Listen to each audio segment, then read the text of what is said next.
총구가 제 이마를 향했습니다. 김포 활주로에 내린 순간 국군 병사들이 사방에서 달려왔고 저는 손을 들며 중얼거렸습니다. 이제 되돌아갈 길은 없구나. 불과 1시간 전만 해도 저는 북한 공군기지 경납고에 서 있었어요. 엔진 예열음이 울리는 순간 경계병이 고함을 질렀지만 저는 스로틀을 밀어붙였죠. 연료 경고등이 전멸하는 가운데 구름 속을 뚫고 남쪽으로 날았고 레이더 잡음 사이로 추격기 신호가 들리는 듯한 착각에 손이 떨렸습니다. 활주로가 보이는 순간 브레이크를 밟으며 깨달았어요. 그때는 진짜 몰랐습니다. 이 선택이 제 인생 전부를 바꿀 줄은. 이야기를 시작하기 전에 구독과 좋아요 부탁드립니다. 이 이야기가 더 많은 분들께 전달되어 더 많은 사람들이 자유로운 삶을 보장받는데 도움됩니다. 휴전이 선포된 지 2달이 지났지만 평안북도 공군기지는 여전히 긴장감으로 가득했습니다. 새벽 복도를 걷는데 보위부 요원 박철민이 저를 힐끗 쳐다보는 순간 등골이 서늘해졌어요. 그의 시선은 단순한 경계가 아니라 무언가를 확신한 듯한 날카로움이었죠. 비행 준비실에 들어서자 상부로부터 즉각 대기 명령이 떨어졌고 동료들 사이에선 감시가 강화된다는 소문이 돌았습니다. 요즘 보위부가 조종사들 신원을 재조사한다더라. 동료의 속삭임에 저는 고개를 끄덕이는 척했지만 심장은 빠르게 뛰었어요. 정비구로 향하던 중 제 전투기 옆을 서성이는 낯선 기술병 둘을 발견했습니다. 그들은 제 시선을 느끼자 말없이 사라졌고 뭔가 손을 댄 흔적이 있는지 확인하고 싶었지만 주변 눈치 때문에 그럴 수 없었죠. 집으로 돌아온 저는 아내 정화가 불안한 표정으로 기다리고 있는 모습을 봤습니다. 배급 담당자가 오늘만 3번째예요. 당신 출근 시간까지 묻더라고요. 정화의 말에 보위부 감시가 본격화됐다는 확신이 들었어요. 밤이 되자 창가에 검은 그림자 2개가 잠시 머물다 사라지는 게 보였고 저는 재빨리 조명을 끄며 숨을 죽였습니다. 다음 날 출근길, 박철민이 복도에서 저를 가로막았어요. 노동무 상부에서 당신 비행 기록을 재심사한다더군요. 그의 목소리는 낮았지만 위협이 담겨 있었죠. 저는 태연한 척 네, 알겠습니다라고 답했지만 손바닥엔 땀이 흥건했습니다. 식당에서 혼자 밥을 먹는데 옆 테이블에서 동료의 갑작스러운 전근 소식이 들렸어요. 어제까지만 해도 멀쩡했는데 새벽에 끌려갔다던데. 체제 내부 숙청의 기운이 느껴졌고 제 차례가 곧 올 거란 예감이 스쳤습니다. 그날 저녁 정화가 조심스럽게 말했어요. 학교에서도 당신 얘기를 묻더라고요. 선생님들이 이상하게 생각하는 눈치였어요. 저는 더는 시간을 끌 수 없다는 걸 깨달았습니다. 창밖을 바라보며 떨리는 손으로 찻잔을 들었고 결정을 내려야 할 순간이 다가왔다는 걸 온몸으로 느꼈죠. 새벽녘 저는 전투기 비상이륙 매뉴얼을 펼쳤습니다. 마지막 페이지에 적힌 비밀 코드 표시를 확인하며 탈출 가능 시간을 분 단위로 계산했어요. 연료량, 기상 상태, 관제탑 교대 시간까지 모든 변수를 머릿속에 넣었죠. 침대 옆에 앉아있던 정화가 저를 바라보고 있었습니다. 그녀는 아무 말도 하지 않았지만 눈빛으로 모든 걸 알고 있는 것 같았어요. 저는 매뉴얼을 덮으며 그녀에게 다가갔습니다. 정화가 제 손을 잡았어요. 차가웠습니다. 당신, 무슨 일 있어요? 그녀의 목소리가 떨렸습니다. 저는 고개를 저었지만 거짓말이었어요. 아니야. 괜찮아. 정화는 더 묻지 않았습니다. 하지만 그녀가 제 손을 더 세게 잡는 걸 느꼈어요. 우리는 한동안 아무 말 없이 앉아 있었습니다. 창밖으로 새벽빛이 희미하게 들어오고 있었고 멀리서 닭 우는 소리가 들렸어요. 정화가 마침내 입을 열었습니다. 사람만 돌아오세요. 그 말에 저는 가슴이 찢어지는 듯 했어요. 그녀는 알고 있었습니다. 제가 어디로 가는지, 왜 가는지, 그리고 아마도 돌아오지 못할 거라는 것까지. 저는 그녀를 안았습니다. 미안해. 그것밖에 할 수 있는 말이 없었어요. 정화는 제 품에서 한참을 울었습니다. 소리내지 않으려 애썼지만 어깨가 떨리는 걸 느낄 수 있었어요. 저도 눈물이 났지만 참았습니다. 울면 안 됐어요. 울면 마음이 약해질 것 같았으니까요. 해가 뜨기 시작했습니다. 저는 정화를 떼어놓고 일어났어요. 군복을 입고 가방을 챙기는 동안 정화는 침대 끝에 앉아 저를 바라봤습니다. 그녀의 눈은 빨갛게 부어 있었지만 더 이상 울지 않았어요. 문 앞에 섰을 때 정화가 다가와 제 옷깃을 매만져줬습니다. 조심해요. 응. 꼭, 꼭 살아요. 그럴게. 저는 돌아서서 문을 열었습니다. 뒤를 돌아보고 싶었지만 참았어요. 돌아보면 마음이 흔들릴 것 같았으니까요.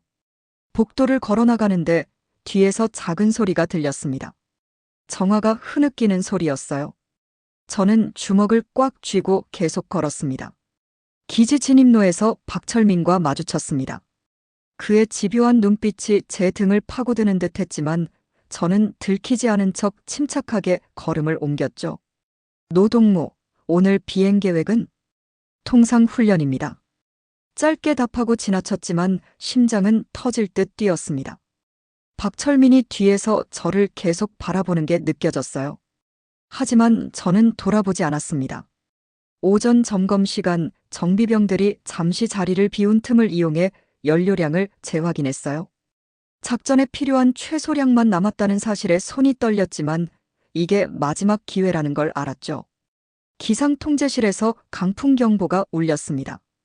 보통이라면 비행을 연기해야 하지만 저는 오히려 이 경보가 보위부 감시를 분산시킬 기회가 될 거라 판단했어요. 동료 조종사 한 명이 다가왔습니다. 노 대위, 이 날씨에 비행합니까? 훈련 일정이 밀려서요. 조심하십시오. 그는 제 어깨를 두드리고 갔어요. 마지막으로 본 동료였습니다. 예정보다 빨리 검사반이 들이닥쳤습니다. 서류 가방을 품 안에 숨기고 정문 검문소를 지나는데 경비병이 의심스러운 눈초리로 쳐다봤어요. 동무, 가방 안에 뭐가 들었어? 비행 매뉴얼입니다. 열어보시오. 순간 심장이 멈추는 줄 알았습니다. 저는 가방을 천천히 열었어요. 다행히 안에는 정말 매뉴얼과 지도만 들어 있었습니다. 경비병이 대충 훑어보고 고개를 끄덕였어요. 가시오. 아슬아슬하게 통과했지만 등에서 식은땀이 흘렀죠. 경납고에 도착하자 제 전투기 옆에 의문의 상자가 놓여 있었습니다. 조종실 계기판 주변에 누군가 손을 댄 흔적이 보였고 저는 등골이 서늘해지는 걸 느꼈어요. 감시장치를 설치한 건지 아니면 단순 점검인 건지 알 수 없었지만 시간이 없었습니다.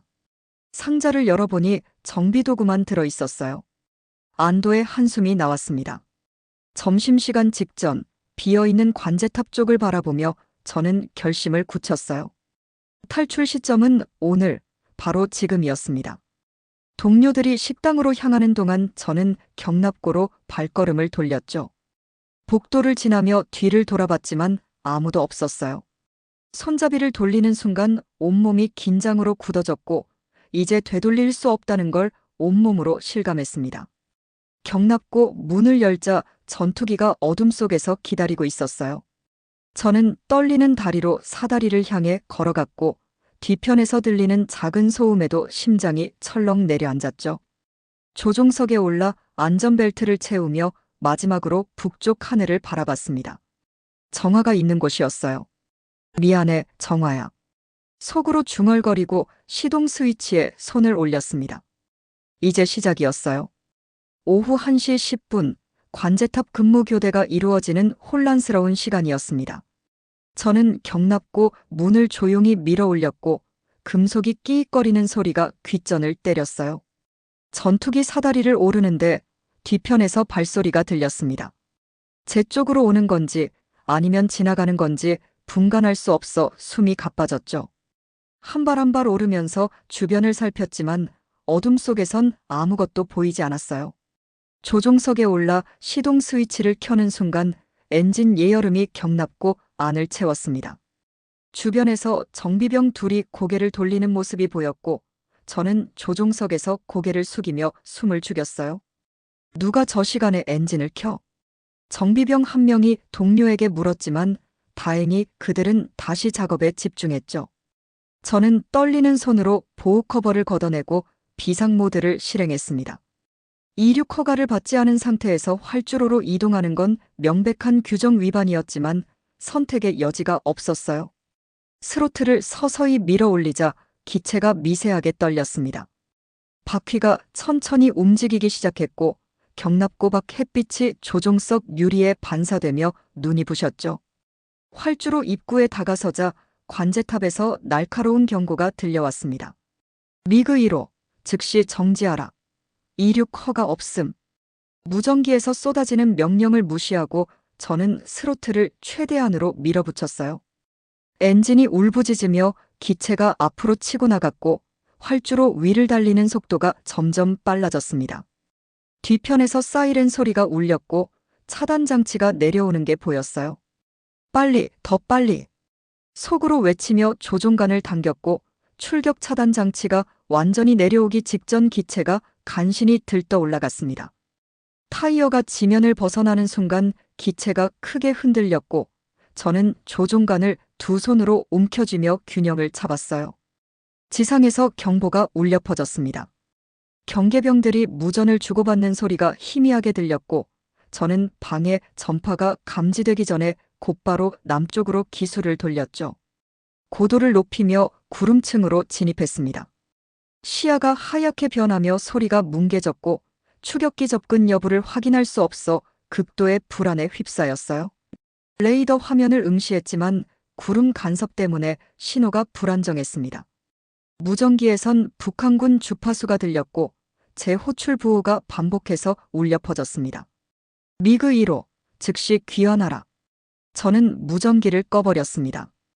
이제 되돌아갈 길은 없었고 앞만 보고 날아가는 수밖에 없었죠. 기체가 구름을 뚫고 올라가며 시야가 트였습니다. 푸른 하늘이 펼쳐졌지만 안도할 수 없었어요. 계기판의 바늘들이 불안정하게 흔들렸고 조작을 반복 점검하며 혹시 경납고에서 누군가 손을 댄 게 아닌가 하는 의심이 서쳤습니다. 갑작스런 난기류가 기체를 강타했어요. 조종관이 손에서 튕겨나갈 듯 요동쳤고 저는 두 손으로 힘껏 잡아당기며 균형을 잡았습니다. 고도가 급격히 떨어지며 경고음이 울렸고 땀이 이마를 타고 흘러내렸어요. 기체를 안정시키는 데 성공했지만 체력이 급격히 소진되는 게 느껴졌습니다. 장시간의 정신적 압박으로 시야가 흐릿해지기 시작했어요. 손등을 보니 굳은 살이 벗겨지며 피가 배어나왔지만 조종관에서 손을 뗄 수 없었습니다. 아래로 내려다보니 서해 바다가 펼쳐져 있었어요. 지상 감시 레이더를 교란하기 위해 고도를 낮춰야 했습니다. 조종관을 앞으로 밀며 급강하를 시작했고 귓속이 먹먹해지는 압력이 느껴졌어요. 바다 표면이 점점 가까워졌고 파도가 선명하게 보일 정도로 낮게 내려갔죠. 구름이 서서히 걷히며 수평선이 보이기 시작했습니다. 저는 망설임 없이 남쪽 항로를 따라 직선 비행으로 들어갔고 기체가 안정되며 잠시 숨을 돌릴 수 있었어요. 하지만 그 순간 연료 게이지를 확인하고 심장이 철렁 내려앉았습니다. 빨간색 경고구역에 거의 다다른 상태였어요. 머릿속으로 거리를 계산했고 남은 연료로는 딱 맞아떨어질지 장담할 수 없다는 결론이 났습니다. 시간을 분 단위로 쪼개어 계산하며 최적의 비행 각도를 유지했어요. 조종관을 미세하게 조정하며 연료 소비를 최소화하려 애썼지만 게이지 바늘은 무정하게 계속 떨어졌죠. 통신기에서 잡음이 들려왔습니다. 한국군 주파수였어요. 미확인 기체. 신원 확인. 응답 바람. 희미하지만 분명한 한국어였습니다. 저는 응답하고 싶었지만 잘못 대답하면 오해를 살 수 있다는 불안감에 침묵을 유지했어요. 멀리 육지의 윤곽이 희미하게 보이기 시작했습니다. 서해를 건너고 있다는 신호였고 저는 무의식적으로 짧게 숨을 들이켰어요. 하지만 안도하기엔 아직 이르다는 걸 알았습니다. 김포까지는 아직 멀었고 연료는 바닥을 드러내고 있었죠. 계기판의 경고등이 더 빠르게 점멸하기 시작했습니다. 조금만 더. 속으로 되뇌며 기체를 몰아붙였고 조종관을 잡은 손에선 피와 땀이 섞여 흘러내렸습니다. 육지가 선명하게 다가왔습니다. 저는 무의식적으로 짧게 숨을 들이켰고 가슴속 긴장이 조금 풀리는 듯 했어요. 하지만 그건 착각이었습니다. 김포 근처 상공에 진입하자 지상 레이더 감시반이 급하게 움직이는 게 느껴졌어요. 통신기에서 한국군 주파수가 더 또렷하게 잡혔고 여러 목소리가 교차하며 들려왔습니다. 미확인 기체 접근 중, 전투대기 태세 전환. 신원 미상, 반복한다, 신원 미상. 경계 태세가 강화되는 기류를 온몸으로 감지했어요. 저는 통신기를 켜고 떨리는 목소리로 말했습니다. 여기는 북한 공군 소속 노성도입니다. 망명 의사를 밝힙니다. 잠시 침묵이 흘렀고 그 짧은 시간이 영겁처럼 느껴졌어요. 교신 담당자가 다급하게 물었습니다. 재차 확인, 북한 공군 소속 맞습니까? 네, 맞습니다. 김포 착륙 허가를 요청합니다. 제 목소리는 떨렸지만 또렷했고 그 순간 모든 걸 내려놓은 듯한 안도감이 밀려왔죠. 하지만 곧바로 현실이 저를 짓눌렀습니다. 통신기에서 또 다른 목소리가 끼어들었어요. 노성도 대위 지시에 따라 주십시오. 착륙 유도를 시작합니다. 누군가 제 계급까지 알고 있다는 사실에 놀랐지만 지금은 그게 중요하지 않았습니다. 조종관을 최대한 부드럽게 잡고 하강을 시도하는데 연료 경고등이 지속적으로 전멸했어요. 연료 부족, 비상 착륙 준비. 제 입에서 나온 말이었지만 남의 목소리처럼 들렸습니다. 지상에선 이미 준비가 시작됐어요. 활주로 주변에 국군 차량들이 모이기 시작했고 병사들이 무장한 채 일렬로 서 있는 모습이 보였습니다. 소방차와 구급차도 대기하고 있었어요. 저를 환영하는 건지 경계하는 건지 알 수 없었지만 이제 선택의 여지는 없었습니다. 노성도 대위 활주로 2-3 좌측 진입하십시오. 관제탑의 지시가 명확하게 들렸고 저는 지시에 따라 기술을 조정했어요. 고도를 낮추며 활주로가 점점 가까워졌습니다. 바람이 거세게 불어 기체가 옆으로 흔들렸고 저는 조종관에 힘을 주며 균형을 잡았어요. 한 번의 실수도 허용되지 않아. 손에 땀이 흥건했지만 집중력을 잃을 수 없었습니다. 착륙 각도를 조절하며 활주로 끝을 응시했어요. 기체가 미세하게 떨렸고 엔진음이 불규칙해지기 시작했습니다. 연료가 완전히 바닥나기 직전이라는 걸 알았지만 멈출 수 없었어요. 고도 300, 200, 100. 관제탑에서 고도를 불러주는 목소리가 들렸고 저는 그 목소리에 집중하며 하강을 계속했습니다. 활주로가 눈앞에 펼쳐졌습니다. 타이어가 지면을 스치며 굉음이 울렸고 충격이 온몸을 관통했어요. 기체가 요동치며 한쪽으로 쏠리는 걸 느꼈고 저는 브레이크 압력을 정확히 맞추기 위해 온 신경을 집중했습니다. 천천히, 천천히. 발에 힘을 주며 브레이크를 밟았고 바퀴가 활주로를 갉아먹으며 소리를 질렀어요. 검은 타이어 자국이 활주로에 길게 새겨졌고 기체는 조금씩 속도를 줄이기 시작했습니다. 하지만 관성이 생각보다 강했어요. 활주로 끝이 다가오고 있었고 저는 브레이크를 더 세게 밟으며 조종관을 뒤로 당겼습니다. 기체가 삐걱거리며 비명을 질렀지만 마침내 멈춰 섰어요. 엔진이 꺼지는 순간 세상이 고요해졌습니다. 귓속에서 울리던 엔진음이 사라지고 제 숨소리만 들렸어요. 조종관에서 손을 떼려 했지만 손가락이 굳어 떨어지지 않았습니다. 심장은 아직도 미친 듯이 뛰고 있었고 온몸이 땀으로 젖어 있었어요. 밖에선 차량 소리가 들렸습니다. 군인들이 달려오는 발소리, 무전기에서 쏟아지는 명령들, 긴박한 외침들이 뒤섞였어요. 저는 천천히 조종석 캐노피를 열었습니다. 차가운 바람이 얼굴을 때렸고 한국 땅의 공기가 폐 속으로 들어왔어요. 그 순간 눈물이 핑 돌았지만 참았습니다. 아래를 내려다보니 총을 겨눈 병사들이 사방에서 저를 둘러싸고 있었어요. 헬멧을 쓴 병사 10여 명이 반원을 그리며 전투기를 포위했고 그 뒤로 장교들이 서 있었습니다. 누군가 확성기로 외쳤습니다. 조종석에서 천천히 내려와. 손을 들고. 저는 떨리는 다리로 사다리를 내려갔습니다. 한 발 한 발 내디딜 때마다 현실이 피부로 다가왔고, 이제 정말 끝났다는 실감이 밀려왔어요. 땅에 발을 디딘 순간 다리가 풀렸지만 간신히 버텼습니다.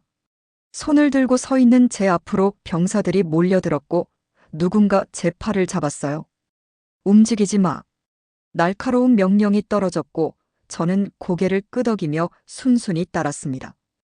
뒤에서 누군가 제 몸을 수색하기 시작했어요.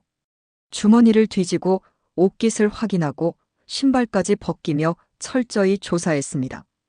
저는 가만히 서서 그들이 하는 대로 내버려뒀어요. 멀리서 장교 한 명이 다가왔습니다. 계급장을 보니 소령이었고 그는 냉정한 눈빛으로 저를 훑어봤어요. 짧은 문답이 오갔습니다. 이름, 소속, 망명 의사 확인. 저는 하나하나 또박또박 답했고 장교는 고개를 끄덕이며 지시를 내렸습니다. 보호시설로 이동. 저는 병사들에 둘러싸여 차량으로 향했어요. 뒤를 돌아보니 제가 타고 온 전투기가 활주로 한가운데 서 있었습니다. 그 모습이 마치 제 과거 전부를 상징하는 것 같아 가슴이 먹먹해졌어요. 차량에 오르며 마지막으로 북쪽 하늘을 바라봤습니다. 구름 너머 어딘가에 정화가 있을 거라 생각하니 눈시울이 뜨거워졌지만 애써 참았어요. 차문이 닫히는 순간 새로운 삶이 시작되는 걸 느꼈습니다. 차량은 기지 외곽의 임시시설로 향했습니다. 창밖으로 낯선 풍경이 스쳐 지나갔고 한글로 쓰인 간판들이 눈에 들어왔어요. 북한에서 보던 선전 구호 대신 상점 이름과 광고 문구들이 거리를 채우고 있었습니다. 여긴 정말 다른 세상이구나. 속으로 중얼거렸지만 불안은 가시지 않았어요. 과연 이들이 저를 믿어줄까요? 혹시 북한으로 되돌려보내는 건 아닐까요? 차량이 멈춰 섰습니다. 회색 콘크리트 건물 앞이었고 철조망이 둘러쳐진 단층 시설이었어요. 병사들이 저를 안내해 안으로 들어갔고 복도를 지나 작은 방으로 향했습니다. 방문이 열리자 침대 하나, 책상 하나, 의자 하나만 놓인 단촐한 공간이 나타났어요. 창문은 있었지만 철창이 설치돼 있었고 밖이 보이지 않도록 불투명 유리였습니다. 여기서 대기하십시오. 식사는 곧 가져다 드리겠습니다. 병사가 말하고 문을 닫았어요. 자물쇠 소리가 찰칵 울렸고 저는 혼자 남겨졌습니다. 침대에 앉아 주변을 둘러봤어요. 벽은 깨끗했고 침구도 정돈돼 있었습니다. 북한의 숙소와는 비교할 수 없을 정도로 깔끔했지만 그래도 감옥 같은 느낌은 지울 수 없었어요. 시계를 보니 오후 3시였습니다. 기지를 탈출한 지 2시간도 채 안 됐다는 사실이 믿기지 않았어요. 손을 펴보니 손바닥이 온통 상처투성이었습니다. 조종간을 잡으며 생긴 물집이 터져 피가 배어나왔고 손가락 관절도 부어 있었어요. 아팠지만 신경 쓸 겨를이 없었습니다. 문이 열리며 병사가 쟁반을 들고 들어왔어요. 밥과 국, 반찬 몇 가지가 담겨 있었습니다. 천천히 드십시오. 병사는 쟁반을 책상에 놓고 나갔고 다시 자물쇠 소리가 들렸어요. 저는 책상 앞에 앉아 쟁반을 바라봤습니다. 흰 쌀밥이 그릇 가득 담겨 있었고 국에선 고기 냄새가 났어요. 북한에선 명절에나 볼 수 있는 양이었습니다. 떨리는 손으로 숟가락을 들었어요. 밥을 한 입 떠넣는 순간 눈물이 핑 돌았습니다. 살아남았다는 실감이 비로소 밀려왔어요. 하지만 동시에 죄책감도 함께 왔습니다. 저는 여기서 이렇게 밥을 먹고 있는데 정화는 지금 무엇을 하고 있을까요? 보위부가 그녀를 찾아갔을까요? 신문을 받고 있을까요? 아니면 이미 생각을 멈췄습니다. 더 이상 상상하고 싶지 않았어요. 밥을 다 먹고 나자 피로가 몰려왔습니다. 침대에 누워 천장을 바라봤어요. 형광등이 밝게 켜져 있었고 구석의 감시 카메라의 빨간 불빛이 깜빡였습니다. 여전히 감시받고 있다는 사실이 불편했지만 북한에서의 감시와는 달랐어요. 저쪽은 숨기려 했고 이쪽은 공개적이었습니다. 그게 어떤 차이를 만들지 아직 모르겠었어요. 저녁 무렵 복도에서 발소리가 들렸습니다. 여러 사람이 오가는 소리, 무전기 잡음, 멀리서 들리는 대화 소리. 저는 귀를 기울였지만 내용을 알아들을 수 없었어요. 밤이 깊어갔습니다. 형광등은 여전히 켜져 있었고 저는 잠들 수 없었어요. 눈을 감으면 정화의 얼굴이 떠올랐고 귀를 막으면 박철민의 목소리가 들리는 것 같았습니다. 노동무 상부에서 당신 비행 기록을 재심사한다더군요. 그의 차갑던 눈빛이 생생했어요. 그는 지금 무엇을 하고 있을까요? 제 탈출 소식을 듣고 어떤 반응을 보였을까요? 새벽 2시쯤 복도 끝에서 라디오 소리가 희미하게 들려왔어요. 북한 방송이었습니다. 반역자를 응징할 것이며 그 가족에게도 마땅한 대가를. 아나운서의 목소리가 귓전을 때렸고 저는 이불을 끌어당겨 머리를 덮었습니다. 들고 싶지 않았어요. 하지만 목소리는 계속 새어들어왔습니다. 그 반역자가 바로 저였고 그 가족이 바로 정화였습니다. 저는 이불 속에서 조용히 울었어요. 소리내지 않으려 입을 틀어막았지만 눈물은 멈출 수 없었습니다. 제가 선택한 자유의 대가가 이렇게 무거울 줄은 몰랐어요. 얼마나 울었을까요? 어느새 창문 너머로 희미한 빛이 새어 들어왔습니다. 새벽이었어요. 저는 이불을 걷어내고 일어나 세면대로 갔습니다. 얼굴을 씻으며 거울을 봤어요. 부은 눈, 핏발선 눈동자, 수척한 얼굴. 거울 속에 저는 낯설었습니다. 하지만 한 가지는 확실했어요. 저는 살아남았고 이제 앞으로 나아가야 한다는 것. 아침 8시 문이 열렸습니다. 병사가 들어와 말했어요. 준비하십시오. 곧 조사가 시작됩니다. 저는 고개를 끄덕이며 일어났습니다. 긴 하루가 시작되려 하고 있었어요. 복도를 따라 걸으며 병사들의 발소리만 들렸습니다. 좌우로 무장한 병사 둘이 저를 에스코트했고 뒤편에서도 2명이 따라왔어요. 철문을 지날 때마다 경비가 신원을 확인했고 저는 그때마다 멈춰 서야 했습니다. 마지막 철문을 지나자 신문실이 나타났어요. 국군 병사들과 미군 정보요원들이 뒤섞여 명령을 주고받는 광경이 펼쳐졌습니다. 차가운 콘크리트 벽으로 둘러싸인 방이었고 형광등 불빛이 눈을 찔렀어요. 테이블 하나와 의자 셋만 놓여 있었습니다. 앉으십시오. 병사의 지시에 따라 저는 테이블 앞 의자에 앉았어요. 손바닥엔 조종간을 잡으며 생긴 상처가 아직 피를 흘리고 있었습니다. 잠시 후 문이 열렸습니다. 한국군 장교 한 명이 들어왔고 그 뒤로 통역관과 미군 장교가 따라왔어요. 한국군 장교는 한동규라는 이름표를 달고 있었고 40대로 보이는 단단한 인상이었습니다. 그는 저를 날카롭게 쳐다보며 맞은편 의자에 앉았어요. 한동규 장교가 서류를 펼치며 입을 열었습니다. 이름이 노성도 맞습니까? 네, 맞습니다. 생년월일과 출생지는 1987년 3월 15일 평양 출생입니다. 한동규 장교는 메모를 하며 질문을 이어갔어요. 계급, 소속, 복무기간, 가족사항까지 하나하나 물었습니다. 저는 최대한 정확하게 답했어요. 미군 장교가 앞으로 나서며 영어로 말했고 통역관이 번역했습니다. 저는 에드워즈 소령입니다. 미군 정보부 소속입니다. 그는 잠시 저를 관찰하더니 말을 이었어요. 당신은 지금 보호받고 있습니다. 하지만 신원 확인이 완료될 때까지는 격리 상태가 유지됩니다. 저는 고개를 끄덕였습니다. 에드워즈 소령이 사진 몇 장을 꺼내 테이블에 놓았어요. 항공사진이었습니다. 이 기지를 아십니까? 평안북도 공군기지의 상공 촬영 사진이었어요. 저는 사진을 가리키며 설명하기 시작했습니다. 여기가 제가 근무하던 기지입니다. 이쪽이 주 활주로, 저기가 경납고, 그리고 여기. 손가락으로 하나하나 짚어가며 설명했어요. 관제탑 위치, 정비구역, 연료 저장소, 막사 배치까지 상세히 밝혔습니다. 이 건물은 무엇입니까? 에드워즈 소령이 기지 중앙의 건물을 가리켰어요. 보위부 사무실입니다. 1층은 일반 행정, 2층은 신문실입니다. 신문실을 어떻게 압니까?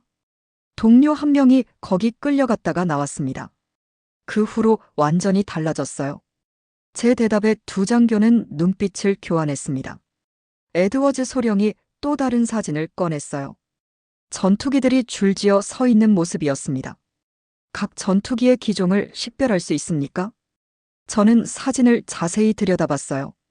이건 미그 15형, 저건 미그 17형, 여기 구석에 있는 게 제가 타고 온 기체입니다. 확신합니까? 네. 왼쪽 날개 끝에 작은 손상이 있습니다. 2달 전 훈련 중 새와 충돌해서 생긴 흔적입니다. 에드워즈 소령이 사진을 확대경으로 들여다보더니 고개를 끄덕였어요. 한동규 장교가 다시 끼어들었습니다. 보위부 요원 박철민에 대해 상세히 설명해 주십시오. 저는 잠시 숨을 고르며 답했습니다. 박철민은 42살 기지 내 정치 담당 보위부 책임자입니다. 키는 170cm 정도, 왼쪽 귀 뒤에 작은 흉터가 있습니다. 어떻게 그렇게 자세히 압니까? 그가 제 뒤를 1년 넘게 따라다녔으니까요. 아주 가까이서 봤습니다. 한동규 장교가 날카롭게 물었어요. 그가 당신을 의심한 구체적인 증거는? 저는 박철민이 제 비행 기록을 재심사한다고 직접 말했던 것, 집 주변에 감시 인력을 배치했던 것, 아내가 학교에서 질문을 받았던 것을 차례로 설명했습니다. 마지막으로 그를 본 게 언제입니까? 탈출 당일 아침입니다. 기지 진입로에서 마주쳤습니다. 그때 뭐라고 했습니까?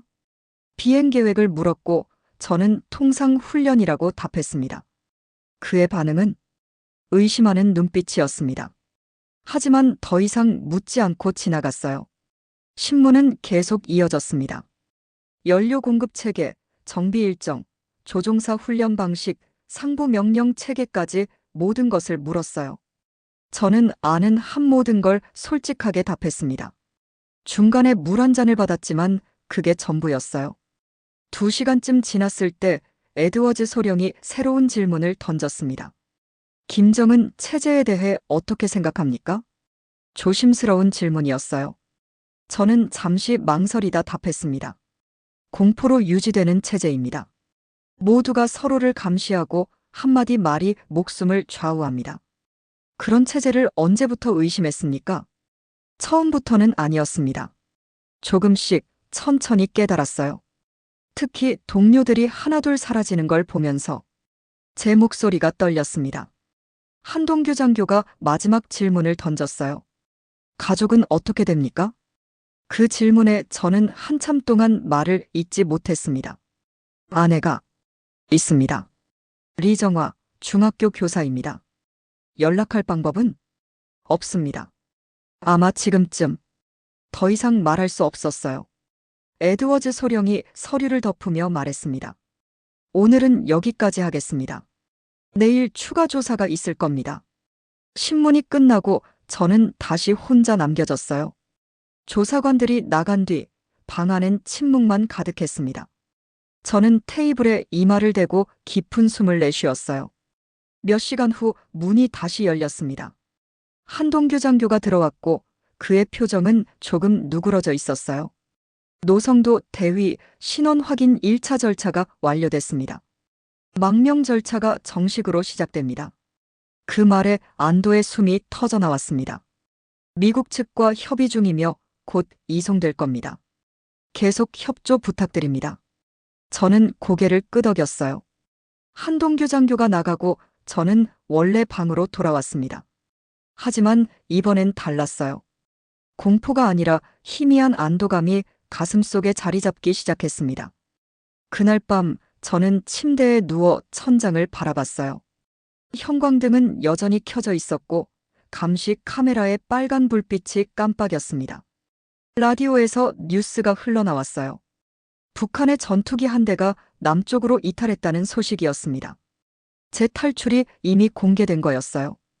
북쪽 하늘 어딘가에 정화가 있을 거라 생각하며 눈을 감았습니다. 언젠가는 다시 만날 수 있을 거라 믿으며. 며칠 후 저는 미국으로 이송됐습니다. 군용 수송기에 올라 태평양을 건너는 동안 창밖으로 끝없는 바다만 보였어요. 북한에서 본 하늘과는 전혀 다른 풍경이었고 저는 제가 정말 멀리 왔다는 걸 실감했습니다. 미국 땅에 도착하자 신분 보호 조치가 시작됐어요. 새로운 이름, 새로운 신분증, 새로운 주소가 주어졌고 저는 낯선 도시의 아파트에 홀로 남겨졌습니다. 첫날 밤 저는 창문을 열고 도시의 불빛을 바라봤어요. 수많은 건물에서 쏟아지는 빛들이 하늘을 밝히고 있었고 차들이 끊임없이 움직이는 모습이 신기했습니다. 북한에선 상상도 못할 광경이었죠. 하지만 마음 한편이 무거웠어요. 정화는 지금 어떻게 지내고 있을까요? 다음 날부터 기초 영어 교육이 시작됐습니다. 알파벳부터 시작해 간단한 회화까지 매일 몇 시간씩 공부했어요. 교사는 친절했지만 저는 늘 긴장했습니다. 북한에선 외국어를 배운다는 것 자체가 의심의 대상이었고 그 습관이 몸에 배어 있었어요. 몇 주가 지나자 미군 연구팀과의 인터뷰가 시작됐습니다. 북한 체제와 군 구조를 해석하는데 협조해달라는 요청이었어요. 저는 제가 아는 모든 것을 설명했습니다. 김정은 체제의 권력 구조, 군부 내 파벌, 조종사 훈련 방식, 전투기 성능까지 상세히 밝혔어요. 하지만 인터뷰가 끝날 때마다 깊은 죄책감을 느꼈습니다. 제가 여기서 편안하게 말하는 동안 정화는 어쩌면 고통받고 있을지도 모른다는 생각이 저를 짓눌렀어요. 시간이 흐르며 저는 조금씩 적응해 갔습니다. 슈퍼마켓에 처음 갔을 때 저는 멈춰 섰어요. 선반에 빼곡히 들어찬 시리얼만 30종류가 넘었습니다. 북한에선 배급으로 받는 옥수수가 전부였는데 여기선 뭘 선택해야 할지 몰라 한참을 서 있었어요. 점원이 웃으며 도와줬지만 저는 부끄러웠습니다. 이게 자유의 무게구나 하고 생각했어요. 몇 달이 지났을 무렵 미군 연구팀이 새로운 제안을 했습니다. 대학에 진학해 항공공학을 공부하는 게 어떻겠냐는 거였어요. 저는 깜짝 놀랐습니다. 북한에서 대학은 특권층만 갈 수 있는 곳이었고 저 같은 사람이 공부를 더 한다는 건 상상도 못할 일이었으니까요. 저는 며칠 동안 고민했습니다. 과연 제가 할 수 있을까요? 하지만 결국 제안을 받아들이기로 했어요. 언젠가 정화를 다시 만났을 때 부끄럽지 않은 사람이 되려면 노력해야 했으니까요. 대학 입학 첫날, 저는 강의실 문 앞에서 한참을 망설였습니다. 안에선 학생들의 웃음소리가 들렸고 교수가 무언가 설명하는 목소리가 새어나왔어요. 저는 깊게 숨을 들이쉬고 문을 열었습니다. 수십 명의 학생들이 저를 쳐다봤지만 아무도 의심하지 않았어요. 그저 새로운 학생이 온 것뿐이었죠. 저는 맨 뒷자리에 앉아 노트를 펼쳤습니다. 교수가 항공역학의 기초를 설명하기 시작했고 저는 그 말 한마디 한마디를 놓치지 않으려 집중했어요. 수업이 끝난 후 저는 교수에게 다가가 질문을 했습니다. 영어가 서툴러 제대로 전달했는지 모르겠지만 교수는 웃으며 친절하게 답해줬어요. 그 순간 깨달았습니다. 여기선 질문하는 게 두려운 일이 아니라는 걸요. 북한에선 질문 하나가 의심의 씨앗이 됐지만 여기선 질문이 배움의 시작이었습니다. 공부는 힘들었지만 보람도 있었어요. 처음으로 시험에서 좋은 성적을 받았을 때 저는 믿을 수 없었습니다.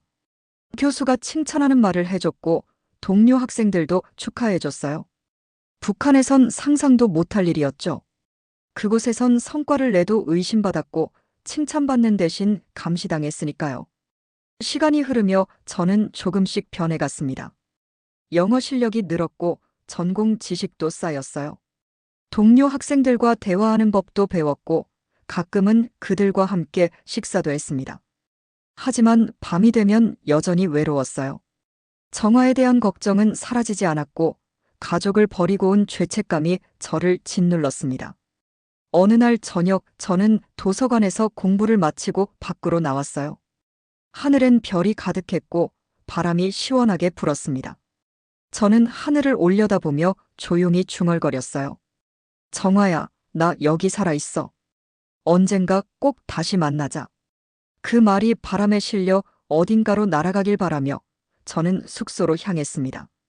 몇 년이 흘렀습니다. 저는 대학을 졸업하고 항공공학 석사과정까지 마쳤어요. 누가 봐도 믿기 힘든 여정이었지만 저는 해냈습니다. 그리고 어느 날 대학에서 연락이 왔어요. 강의를 맡아줄 수 있겠냐는 제안이었습니다. 저는 그 제안을 받아들였고 교수가 됐어요. 북한에서 전투기 조종사였던 제가 이제 미국 대학에서 학생들을 가르치는 교수가 된 겁니다. 첫 강의 날 저는 강의실 앞에 섰습니다. 수십 명의 학생들이 저를 바라보고 있었고 그들의 눈빛엔 호기심이 가득했어요. 저는 떨리는 목소리로 입을 열었습니다. 안녕하십니까? 저는 이번 학기 항공역학을 담당하게 된 교수입니다. 영어 발음이 완벽하진 않았지만 학생들은 집중해서 들어줬어요. 저는 칠판에 비행 원리를 그리며 설명하기 시작했습니다. 양력과 항력, 추력과 무게의 관계를 설명하며 실제 전투기 조종 경험을 덧붙였어요. 학생들의 눈빛이 반짝이는 게 보였습니다. 강의 중간 저는 학생들에게 말했어요. 비행기가 하늘을 나는 건 과학의 힘입니다. 하지만 그 비행기를 어디로 향하게 할지는 여러분의 선택입니다. 학생 한 명이 손을 들었습니다.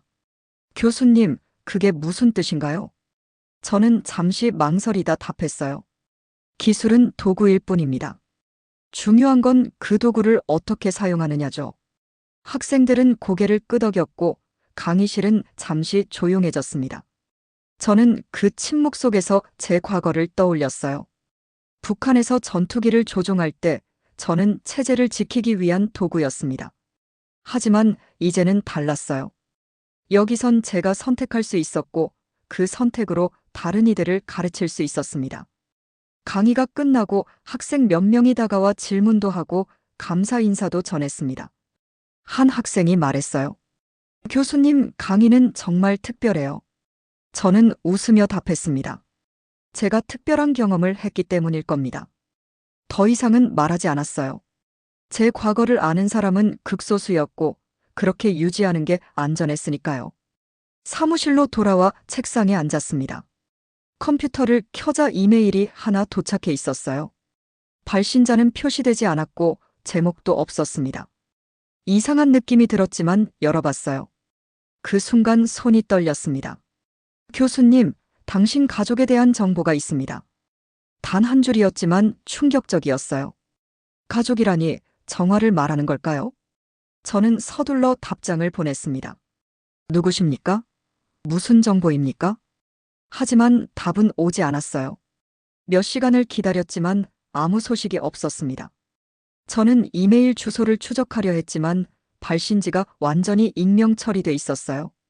누가, 왜 이런 메시지를 보낸 걸까요? 북한 공작원일까요?